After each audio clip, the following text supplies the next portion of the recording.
What's up, world, and welcome to another edition of I Mix What I Like here at the Real News Network. I'm Jared Ball. I have argued in the past that Martin Luther King Jr. is the most known and least understood figure in human history, second only perhaps to the historical Jesus Christ. However, soon enough, it may be that this distinction could belong to Tupac Shakur.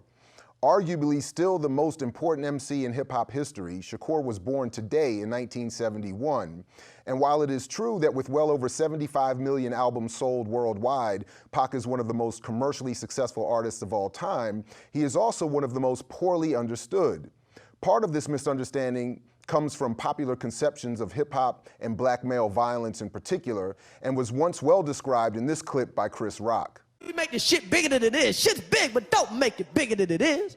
I'm watching the news and like Tupac Shakur was assassinated.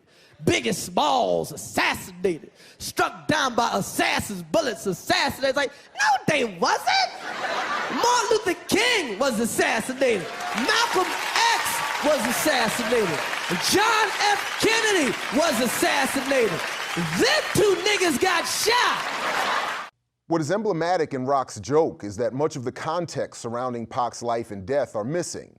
To fill some of that contextual void is John Potash. Potash is a Baltimore-based journalist and researcher and author of The FBI War on Tupac Shakur and Black Leaders, U.S. Intelligence Murderous Targeting of Tupac, MLK, Malcolm, Panthers, Hendrix, Marley, Rappers, and Linked Ethnic Leftists, and more recently, Drugs as Weapons Against Us, the CIA's murderous targeting of SDS, Panthers, Hendrix, Lennon, Cobain, Tupac, and other activists.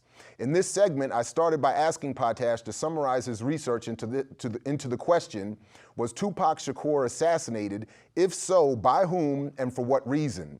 Here it is, check it out. I think Tupac was assassinated because I think he was a cultural leader and he was very political, and he was assassinated by U.S. intelligence. They orchestrated the assassination, and it was for the reasons of him getting to adding too much wealth and fame to his already left-wing, radical left-wing political philosophy, which was, I believe, trying to help most of society for the better. It's not going to stop until we stop it.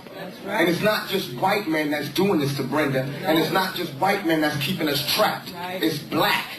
You know what I'm saying? We have to find the new African in everybody, in all of us. Because if we keep running around looking for black and who got the most colors on and who got the baddest dashiki on, we still going to get, excuse my language, fucked. Because it irks me that my mother right now is going through, she has to get clean. This is somebody who I watched travel the whole country, you know what I'm saying, during a time when women were scared to speak up for the Black Panthers. She spoke at Harvard, Yale, everywhere. And now I see my mother as what's really going on. You know what I'm saying? And I don't see no big parades around my mother now. And she done got a dozen fucking awards. And I don't see nobody there. His mentor, his lifetime mentor, Watani Tayahimba, former Black Panther, who was his business manager, said that he was only, confirmed that he was only pretending to be a gangster in order to appeal to gangs and politicize them. And it was part of his extended Black Panther family's movement to get the Bloods and the Crips, the notoriously warring gangs, to call peace truces between each other and turn on to left-wing activism. That started in the Watts area of Los Angeles. It spread throughout Los Angeles and then throughout California, and then started spreading nationwide. Tupac helped that spread. He helped them call peace truces, and he helped them become more political. And so that was his plan. That's what was going on behind the scenes. Obviously, he got some political lyrics in his songs. They got money for war but can't feed the poor, and different lyrics such as that.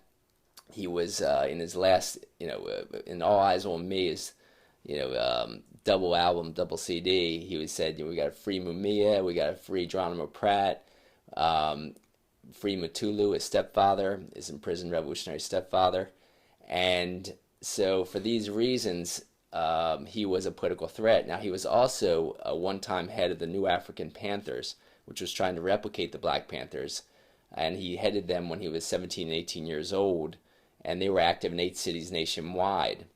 And people, some people know the FBI's counterintelligence program, which was targeting leftist black leaders. Now, they say that ended in 1971, but former COINTELPRO agents, such as and was he swearing in, wrote a book called FBI Secrets, and said in interviews for articles that he knows that they continued the counterintelligence program, the FBI. They just used different names and put it under different project headings. So, and there's much evidence, of course, that they continued the counterintelligence program. And I showed that they used some of the same agents and the same tactics against Tupac. Well, Biggie Smalls wasn't really political. He was more what they call, in U.S. intelligence terms, collateral damage. They used him to make it look like an East Coast versus West Coast rap war that killed them both.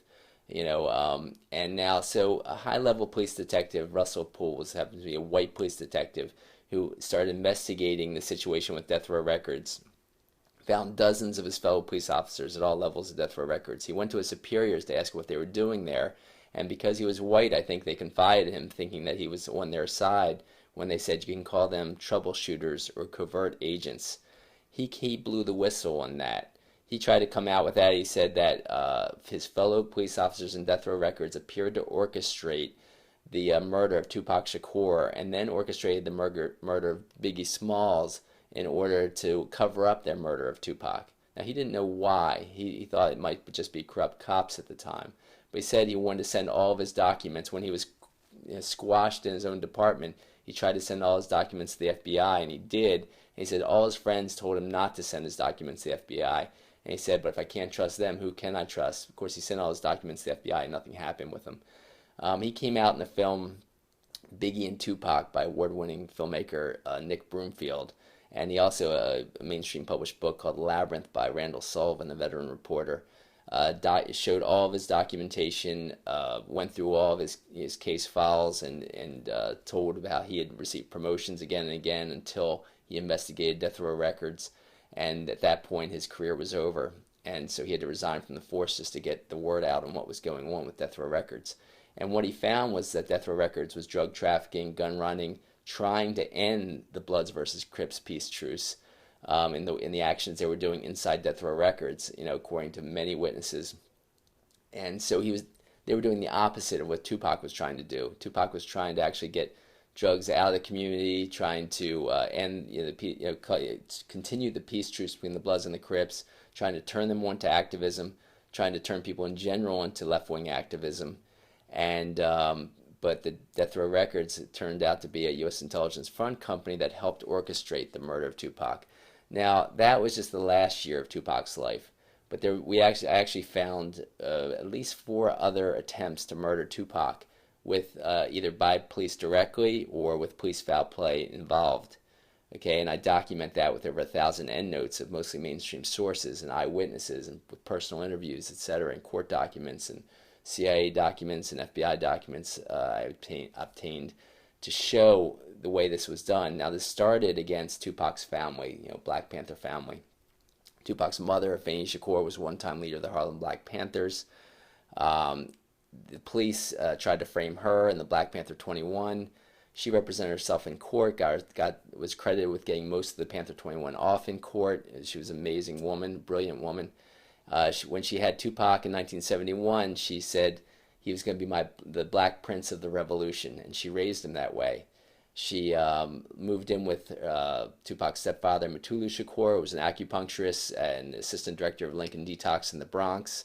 He was doing political education, left-wing political education. He was doing great movement. He was a co-founding member of the Republic of New Africa. And so these were Tupac's mentors growing up. Tupac never lost this philosophy. When someone asked him, what do you want to be when you grow up? When he was about 12 years old, he said, a revolutionary.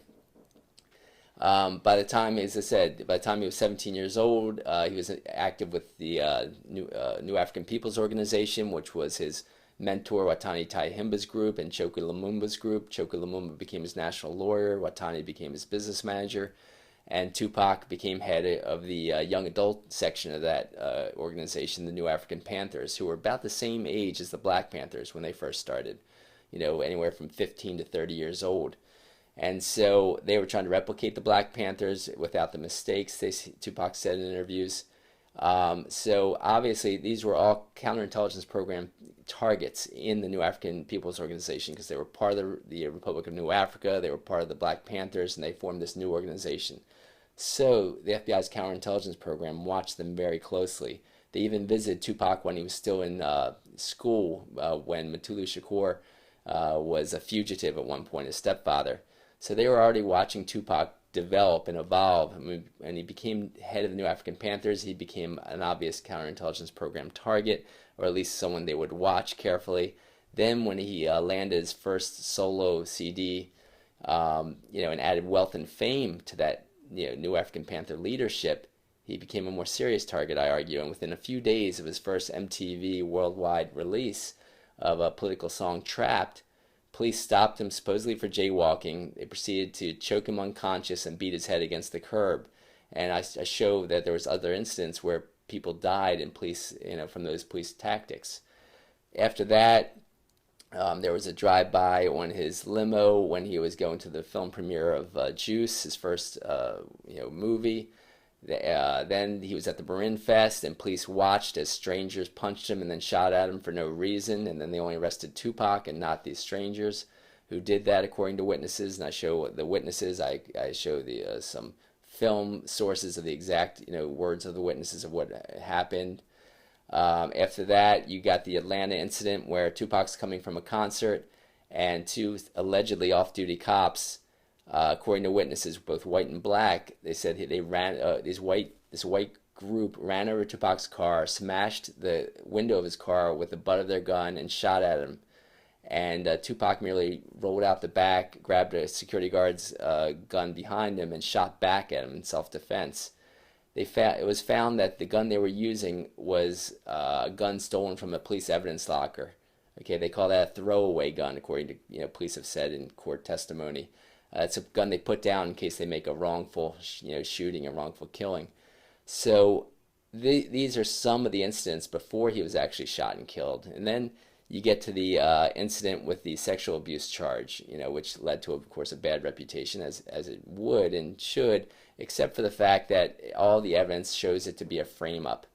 This woman admitted in court testimony that she unzipped his pants and started giving him a blowjob in the middle of, a dance club. She says, actually the actual words were, "I kissed his penis," she said in court testimony. Other witnesses said it was an actual blowjob. Either way, this is what was going. Then she had consensual sex with him that night. She then leaves a recording on his hotel voicemail saying, "I like the way you fuck, and I like to come back for more." And police get that voicemail and they erase it. They erase it all. And this came out in the mainstream news and daily newspaper. New York Daily News had an article on that. So they get to court, and the case is going horribly for this woman. For the prosecutors, and Tupac looks like he's going to get off. And so they say, "Oh well, we actually kept some photographs from you. So if you want a mistrial, we'll give you a mistrial." And Tupac said, "No, I want to clear my name." So he ends up going all the way to the jury findings, and night before the jury findings, Tupac is called to a recording in a New York recording studio lobby, the Quad Recording Studios, and that's where he's allegedly mugged and shot. And according to a doctor's affidavit, they put 2 bullets in the back of his head that came through the back of his skull and came out the front of his skull. It was obviously a murder attempt. It wasn't just a random mugging in the middle of Times Square, the most well-lit area in New York at night, or in the world at night, I should say. So, and somebody said that he was actually paid to kill Tupac there. Dexter Isaacs came out and said, "I was actually paid by Jimmy Henchman Rosemont to do that, to carry out that murder." And turns out I was given court federal documents from somebody by a French filmmaker who obtained them that say that Jimmy Henchman Rosemont was already working with authorities as an informant by that time when this happened. And so when he's there, the Washington Post said, in another strange twist to the Tupac trial, the exact same police that first arrived as alleged sexual abuse assault scene were the first to arrive in this opposite end of New York, this other area of New York, at the shooting scene at the Quad Studios. So there's more evidence than that. And then when the security guard at the Quad Studio says, "Well, these guys are on film that did this," And so he offered the film, the surveillance camera film, to the police to look at. They said they turned down the film. They said, no, we don't want to see the film, and they closed the case. So this is some of the police foul play that went on at that incident. And this is the the last incident before Tupac was actually shot and killed in Las Vegas. So then you get to Death Row Records signing him up because Tupac's desperate. Tupac's in jail. They're using what I document, the penal coercion tactics they're using on him, which Amnesty International said at that time was the closest thing we had to brainwashing, and in terms of U.S. intelligence tactics. So they were really trying to mess his mind up in jail as much as possible. They had him in solitary confinement, just about 24 hours a day for about 10 to 11 months while he was in jail. They were using all kinds of tactics on him in jail to really mess his head up. And that's when they fostered this, joke, this East Coast versus West Coast war. That's when they got him to sign to Death Row Records, thinking he was just desperate to get out of jail. And the money that they put up, which just about matched what Death Row Records put up for bail. They weren't, wasn't getting him out of jail. Then Death Row Records puts up a little bit more than Tupac was already putting up for bail, and he's let out within days. He's let out of jail within days.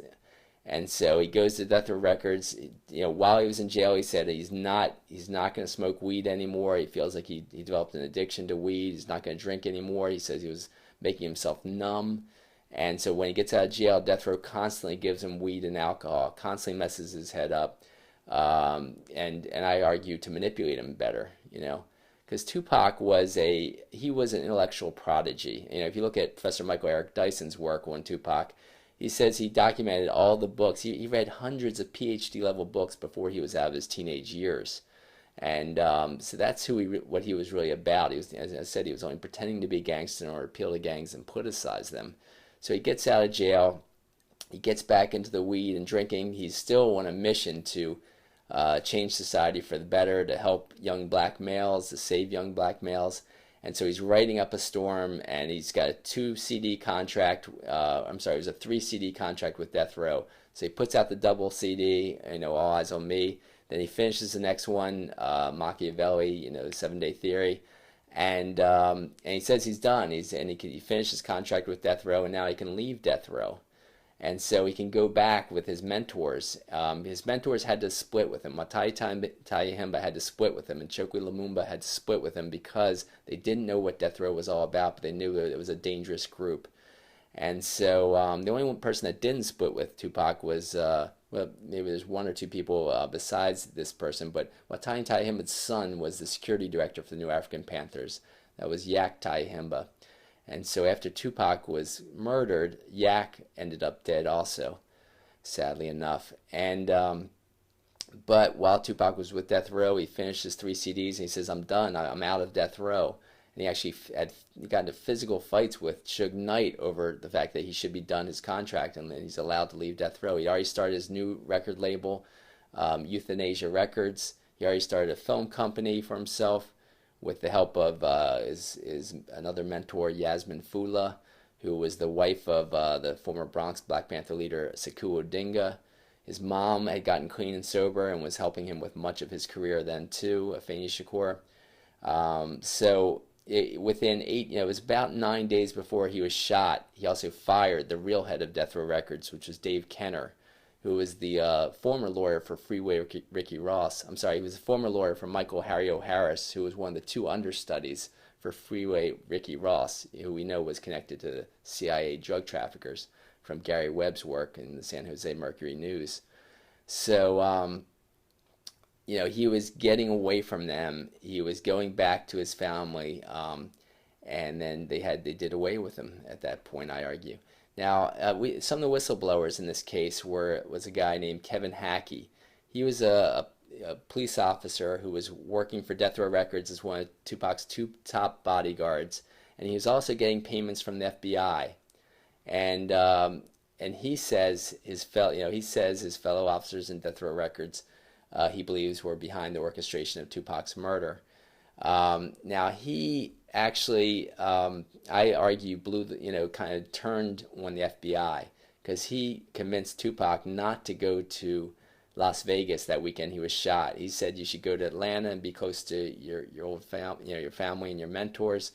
And Tupac was almost going to do that, except he had he had to go with a court finding that he had to do a benefit concert in Vegas, and he wanted to see his friend Mike Tyson fight, but he really didn't want to go to Vegas. He knew something was up in Vegas, and he actually brought his bulletproof vest to Vegas. He was wearing it at first when he was driving to Vegas with his fiancée Kadada Jones.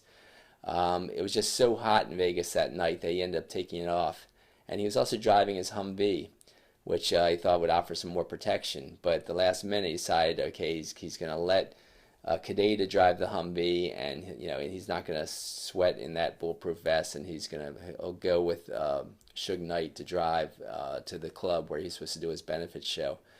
And sadly enough, the whole situation appeared to be a huge setup. Award-winning filmmaker Nick Broomfield, who I mentioned earlier, in Biggie and Tupac, presented a lot of the evidence of Russell Poole, but in interviews after the film came out, he said that this Orlando Anderson, who got into a little scuffle with Tupac before Tupac was shot, appeared to be the Lee Harvey Oswald of the Tupac assassination, is pretty much the way he described it. He's inferring that this was a U.S. intelligence operation that killed Tupac. You understand what I'm saying? So about all this, I take that lightly. I take all this lightly. What I want you to take seriously is what we have to do for the youth. Right. Because we're coming up in a totally different world. Right. This is not the same world that you had. This is not the 60s. This is not that. We grew up BC, before crack. That should say it all. Right. You understand what I'm saying? We did not grow up without parents. You had parents that told you this and that, and this is what went on back in the day. Now you don't have that. Right. You have young kids, 14, coming home, their mama is smoking out or doing it to their best friend to get the product. Right. You understand what I'm saying? Right. So that means that it's not just about you taking care of your child, it's about you taking care of these children. Because that's what's out here. It's a gang of children. You understand what I'm saying? And it hurts. It hurts, but it bothers me, not hurts. It bothers me that I have to sidestep my youth to stand up and do some shit that somebody else supposed to be doing. Right. You understand what I'm saying? There's too many men out here for me to be doing it. Because it ain't my turn yet. I'm supposed to be following behind him getting the knowledge. I don't even got a chance to get the fucking knowledge. I can't go to college. There's too much problems out here. I don't got the money. Nobody do. You understand what I'm saying? So what I'm saying is it's not as easy as we mapping it out to be. And we got to stay real. We got to stay real. Before we can be New African, we got to be black first. Right. You understand? We got to get our brothers from the street like Harriet Tubman did. Why can't we look at that and see exactly what she was doing? Like Malcolm did. The real Malcolm. Before the Nation of Islam. You got to remember this was a pimp. You know what I'm saying? The push and all that. We forgot about all of that. And our strive to be enlightened, we forgot about all our brothers in the street. Right. About all our dope dealers, our pushers and our pimps. Right. And that's who's teaching the new generation. That's right. Because y'all not doing it. Right. I'm sorry. But it's the pimps and the pushers who's teaching us. So if you got a problem with how we was raised, it's because they was the only ones who could do it. They the only ones who did it. While everybody else wanted to go to college and, everything has changed. They was the ones that was telling you the white man ain't shit. Here you go. Check this out, young blood. You take this product, you switch it, you make money, and that's how you beat the white man. You get money, you get the hell up out of here. Nobody else did that. So I don't want to hear shit about nobody telling me who I can't love and respect until you start doing what they did. You understand what I'm saying? All right, that's going to do it for this segment of I Mix What I Like here at the Real News Network. Stay tuned for many more on this and other issues. And as always, catch you in the whirlwind, and peace if you're willing to fight for it, like Fred Hampton used to say. Peace, everybody.